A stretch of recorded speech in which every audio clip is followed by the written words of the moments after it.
Mom, will you please share your story? Honey, they want to hear you, not me. Okay, there are actually thousands of people now who have said they wanted to hear it.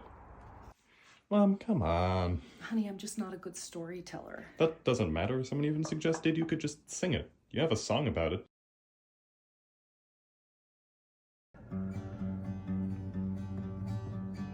On the day that I was born, my father had to flee the state.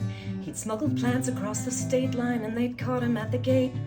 So he took my mom and me and snuck us out in some disguise, all against the doctor's orders and right in front of all their eyes. I was an infant on the run with my 16-year-old mom, who had not yet healed from birth, and a 26-year-old felon with no concern.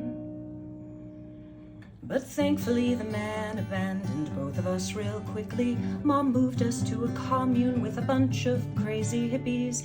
We lived there pretty blissfully for just a couple years, until I reached the age of school, and then the bliss all disappeared. We moved back into the city, and I went straight to school. Ooh. But I had had so much freedom, I had no idea to follow rules. First day, I snapped my pencil, told off the teacher, and ripped off my school clothes. Didn't go over well. When I was a child, the teacher said that I was gifted. I was put in special classes, and the normal rules were lifted, until someone finally noticed that my social skills were missing. I was always called a loner, lost in daydreams, reminiscing. And because I couldn't focus on the task, and because they couldn't see behind the mask, and because I wouldn't do the things they asked, I soon became the target of their wrath. My dear mother was distracted by her search to find a husband, and so many men abused her, it was difficult to count them. I watched my mom get beaten by a man 3 times her size. I threw my tiny body at him and learned that little girls can fly. I was her fiercest, staunch defender, a little feral child contender. I stood up to the men who'd end her. It wasn't fair, but I don't blame her. My mother finally married to a man quite temperamental. I was thrilled to have a father figure, hoped he would be gentle. But when my sister came, he did the opposite of soften. He had a 2-inch hand-shaped paddle made, and used that sucker often. No matter what I did or said, it seemed to have him seeing red. He'd make me kneel right down and pray before he beat the evil and the bad away. When I was 12, I ran away from my home in the city. I survived out on the streets for days, and that shit isn't pretty.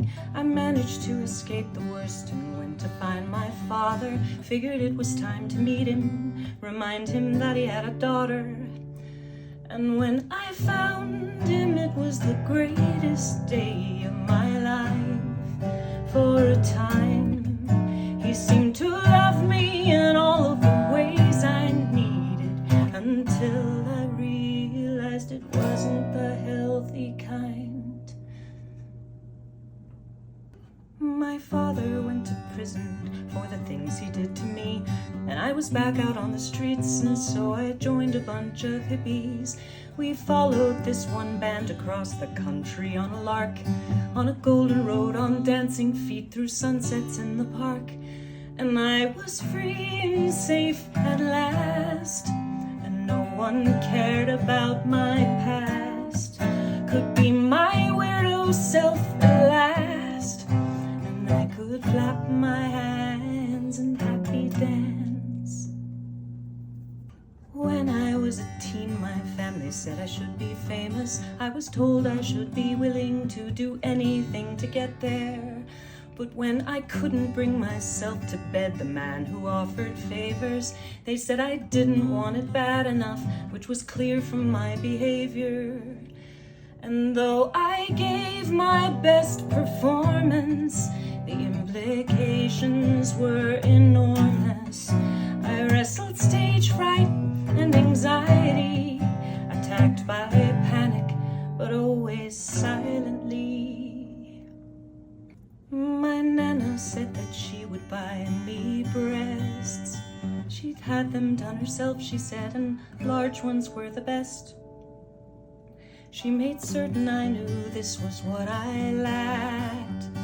And when I bolted from the surgeon with my tiny chest intact, her disappointment was so great that my heart cracked. And it was clear from her expression that I just couldn't hack it. And everyone expected such great things from me. Back then not many knew about autism or ADHD.